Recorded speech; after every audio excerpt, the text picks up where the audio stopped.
Well, that's great. Thank you. Thank you very much, everyone. And I'm thrilled to be back here in Sault Ste. Marie alongside our great PC candidate, Chris Scott.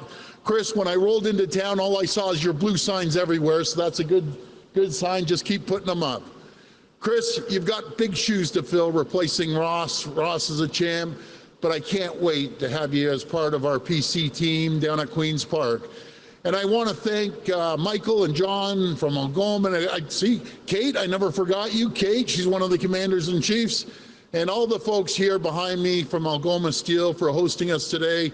I love the frontline women and men that work here.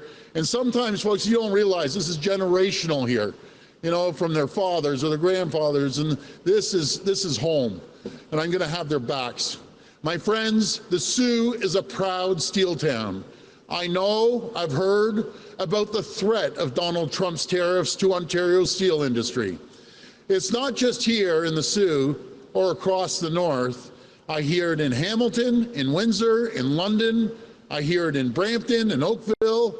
Everywhere in Ontario, I've always been straight with the people of Ontario. Donald Trump's tariffs would devastate our economy. They'd put hundreds of thousands of jobs on the line, including here in Sault Ste. Marie. Businesses will struggle, prices will rise, families will feel it. But we'll get through this together. I'll tell you, folks, we're going to diversify our trade. We're going to expand our trade around the world and just attract more companies here like we have over the last 7 years, $70 billion of investment and 850,000 new jobs. These folks have created, we've created the environment, and companies will invest. We will stare down any threat. We will stand up to any attack, and we'll do whatever it takes to protect Ontario. In this election, I'm asking for a strong, stable 4-year mandate. I'm asking for the strongest possible mandate that outlives and outlasts the Trump administration to weather this storm, to protect Ontario. Yesterday in Thunder Bay, I announced our plan to unleash the economic potential of Ontario's critical minerals. Today, I want to share the next steps in our plan. The front line in our battle against Donald Trump's tariffs starts right here in Northern Ontario. Ontario has an abundance of critical minerals. In fact, we're home to the largest deposit of critical minerals in the entire world in the Ring of Fire. Chromite, cobalt, high-grade nickel, copper, platinum. Folks, we have 33 of the highest needs of critical minerals anywhere in the world. And the world wants them. Our allies need them. Ontario has them. Our critical minerals are essential to the global economy. They'll be a source of jobs and wealth for northern communities, for First Nations, for our entire province and country. But Ontario's critical minerals don't do us any good if they're stuck in the ground. And they definitely don't do us any good if they're ripped and shipped off to a far-flung place for processing. Now more than ever, as we stare down the threat of Donald Trump's tariffs, we need to build a resilient economy. We need to build a self-sufficient economy. We need to build a made-in-Ontario critical mineral supply chain. In the Trump era of constant threats and shifting goalposts, this is a non-starter. Our critical minerals will be Canadian mined by Canadian workers. They'll be Canadian processed by Canadian workers. They will be Canadian made every step of the way. To do so, a re-elected PC government will invest $500 million. That's $500 million to create a new critical mineral processing fund. This funding will accelerate the development of processing projects. It will attract private capital, and it will speed up the development of strategic projects across the entire critical mineral supply chain. This will mean good jobs right across Northern Ontario, and those critical minerals will flow down to Southern Ontario and will make the parts that the world needs. And it will mean a more self-sufficient province, a more resilient country here in the Soo. That also means standing up for our amazing steel workers, and this is a fraction of them behind me. The steel workers rely on this facility to bring home a paycheck, put food on their table, to pay a mortgage, pay rent, and be able to do things they might otherwise not be able to do. And I told them, I will always, always have the steelworkers' backs. It's why our government is investing in electric arc furnaces for Algoma, right here in the Sault, Dofasco, and Hamilton, to secure future steel making in Ontario and protect thousands and thousands of jobs. As Donald Trump threatens tariffs on steel and aluminum, I'm never going to stop fighting to protect steel workers in Ontario. And I'll do whatever it takes, no matter what the cost is. I will support our steel workers in this province. Friends, we're in a battle for the future of our province, for the future of our country. When it comes to protecting Ontario, I'll fight like I've never fought before. Donald Trump thinks he can break us. He thinks he can divide and conquer us. He doesn't know what we know. The Canadian spirit cannot be broken. I've never seen patriotism run so wild across this country, and especially a couple days ago, and they're going to rename, rather than the Gulf of the United States, it's going to be the Gulf of the second place hockey team. Canada will never be the 51st state. Canada is not for sale. This election about who we are, it's about the future we choose for ourselves. I choose a strong future, a future that taps into Northern Ontario's enormous God-given potential. Together we'll mine it, we will process it, we will make it, we will build it right here at home in Ontario.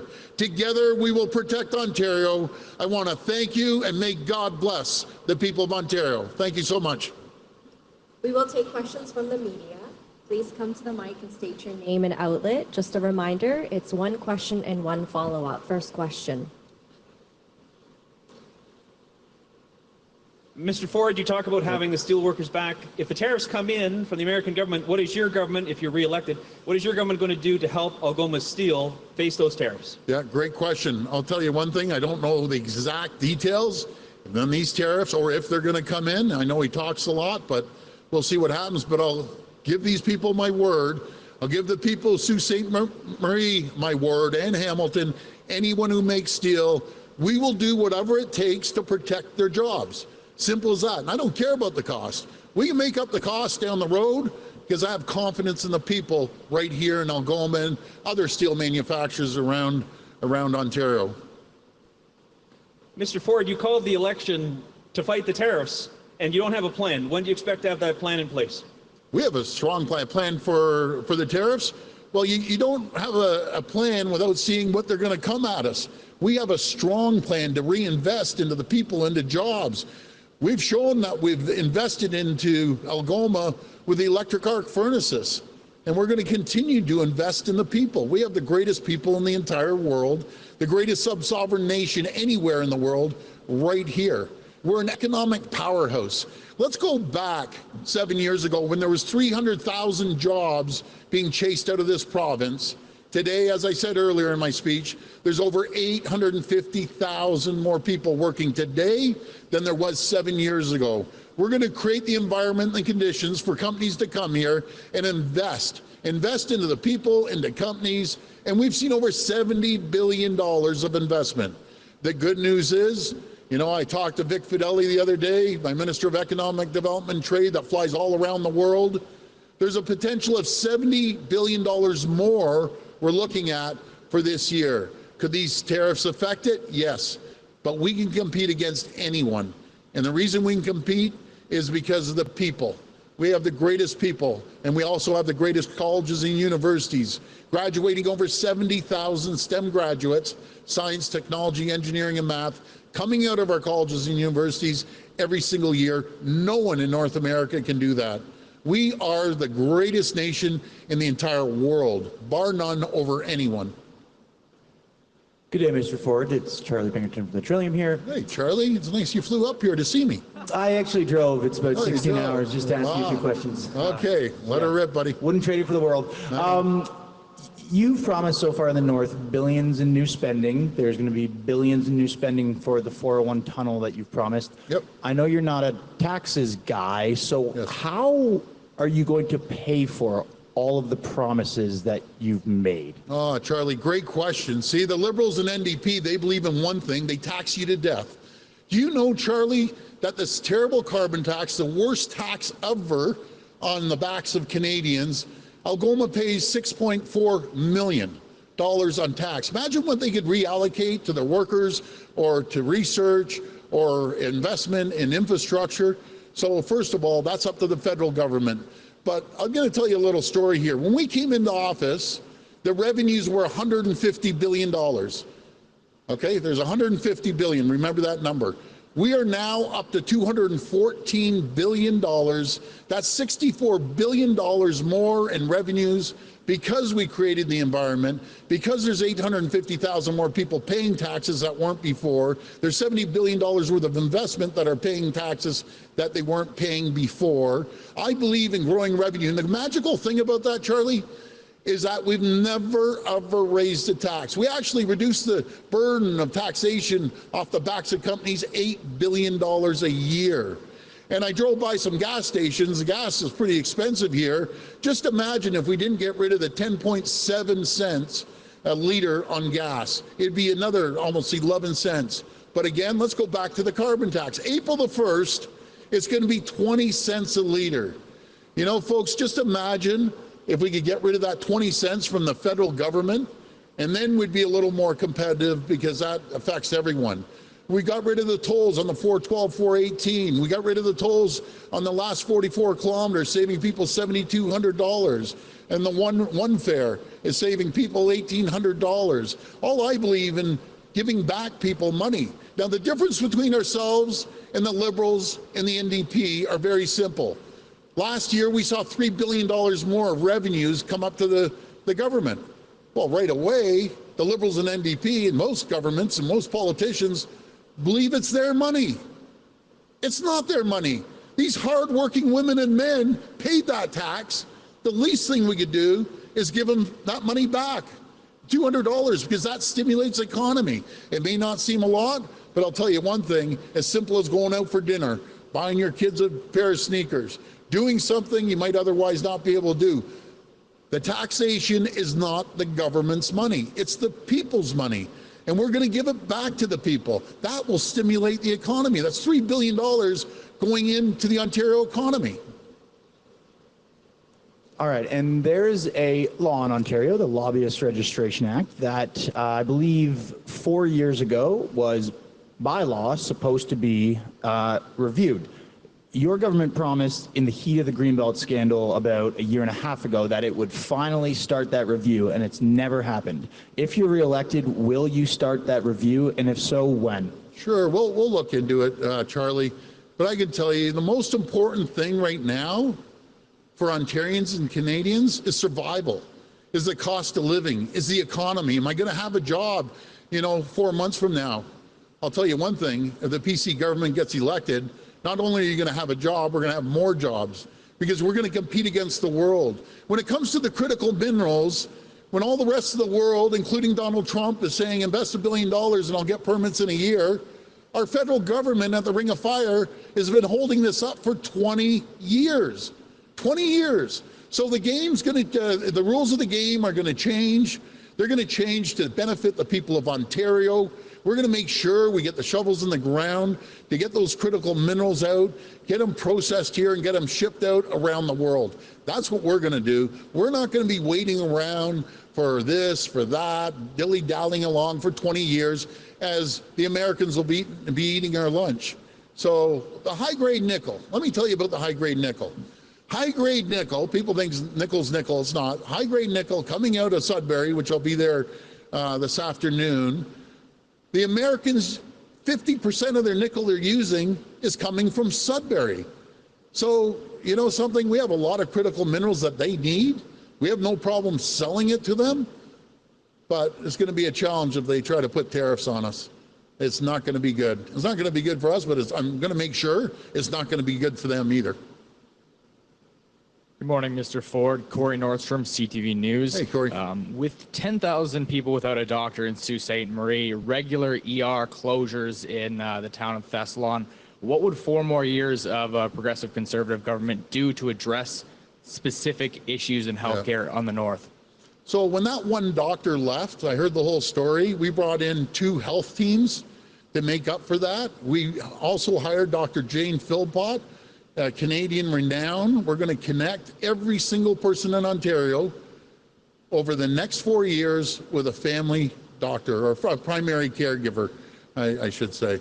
That's what we're going to do. We're investing in it, $1.8 billion to make sure we connect.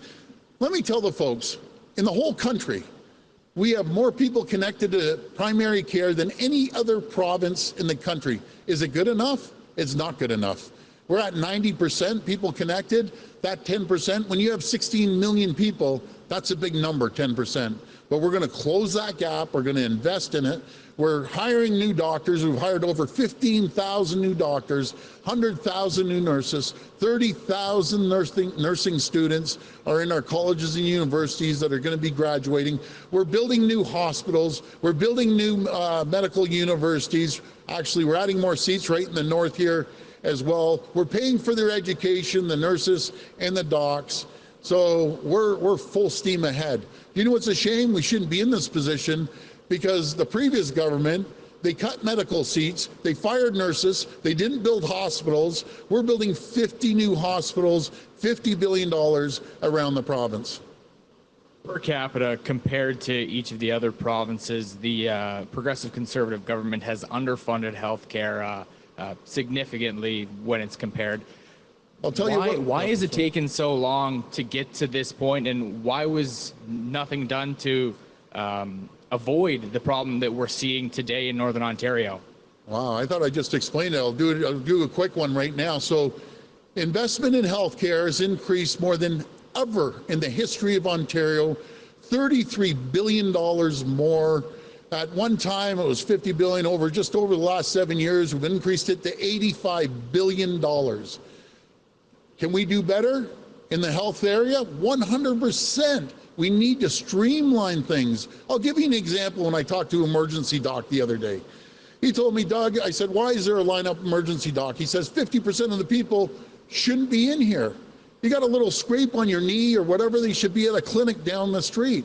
I'll give you one more story. I get a phone call the other day. I give everyone out my phone number.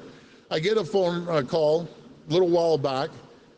The lady's on the phone. It was at night. She says, well, I went to Niagara and I waited 4 hours, so I got fed up and I went to Welland Hospital, waited 2 more hours. I said, ma'am, what's wrong? How can I help you? She said, I have a bad, really sore throat. I said, respectfully, that's the problem right there. Do not go to the emergency department for a sore throat. We've also added common ailments. Over 2 million people have been able to go to their pharmacy to get prescriptions refilled or get new prescriptions. We're throwing everything we can at the healthcare system. I want to add, we have the best doctors, the best nurses anywhere in the entire world. And we're producing more docs and more nurses, and we're paying for their education. That's never been done before. And one thing you haven't taken into consideration, we're the fastest growing region in North America. We're growing faster. They always say Florida and Texas, we're the fastest growing states. Granted, combine Texas and Florida, we had more people come to our country just last year alone, not to mention the last 3-4 years. We saw over 800,000 people show up to our province last year. That's 800,000 more people that need health care, that need to go to the doctors, that need to go to the hospital. If you add up the last 3 years, there was over 1.5 million people just landed here in Ontario. I'll tell you why they landed here in Ontario. First, the federal government brought them here, but secondly, this is a land of opportunity. This is a land of growth. This is a beacon of hope around the world, is right here in Ontario. And we're going to keep moving forward and making it the greatest place in the world to live, raise a family, and find a job. This will be the last reporter. Good morning, Kenneth Armstrong, See Today. Hi, how you doing? Excellent, thank you. Good. The local riding association here in Sault Ste. Marie had no say in the selection of Mr. Scott as the candidate. And I'm just wondering if you can give us an idea of the reasonings behind that, and maybe invite Mr. Scott to come up and give his elevator pitch He hasn't been to the local all candidates meetings, and a lot of Saultites have not heard from him directly unless he showed up at their door. Okay, well, first of all, I encourage all our candidates, you don't have to go to these debates. Some do, some don't. Personally, what debates are, you bring your teams all in, you debate back and forth. I'd rather have Chris knocking on doors, talking to the people directly, and Chris knows this riding unlike anyone, in my opinion. He worked for Ross Romano for years. He knows every detail, has talked to constituents, and he's just a great representative. So that's it. Chris, you want to say a few words? Come up and just say a couple words there. Yeah, no, thanks a lot, Premier, and thanks a lot for the question. I think it's a great question. And like the Premier said, standing at everybody's doors, actually talking to real people is really important. I also think it's important, if we're going to call these things all candidates debates, that all candidates get invited. I was extremely disappointed with some of the gamesmanship that's gone on with the OSSTF and other members. That I think it's extremely disappointing that those sort of things are going on, and I look forward to next week, when I think there's an opportunity for some all candidates meetings that all candidates have actually been invited to. So thanks a lot. Thanks, Chris. Thank you. I'll tell you one thing, he's a worker, this guy. He's going to work his back off to represent the people of the Sioux. He's going to have a strong voice down at Queen's Park. He's going to have everyone's back in here, like I'm going to have their backs, and he's going to be a great representative for the people of Sault Ste. Marie. Mr. Ford, there isn't a single full-time child and youth psychiatrist working in Sault Ste. Marie. Algoma Public Health has reported it takes over a year for a child or youth to see a psychiatrist for that first visit versus just over 30 days in Southern Ontario. And with information from the Office of the Registrar General, we pulled 10 years of death statistics, which show that the rate of death among youth in Northern Ontario by self-harm, intentional self-harm, is 4 times that of the provincial average.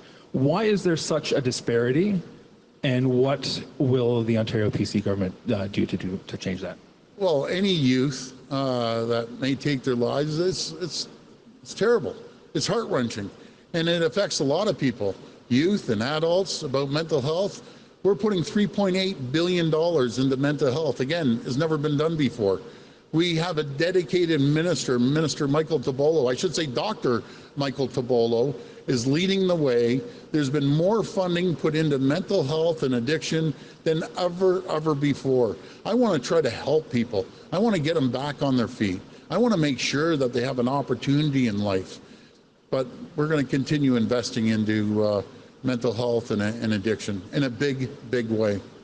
Thank you. This concludes today's press conference. Anyways, thank you so much, everyone. I want to thank you. I want to thank the people of Sault Ste. Marie. I want to thank the hardworking people from Algoma. I'll say it again. I'm going to have your backs. You need a loud voice, a strong voice down at Queen's Park. And there's one party, there's one candidate. That's Chris Scott. And we appreciate your support on February 27th. Please get out and vote for Chris Scott. Thank you, and God bless. Thank you.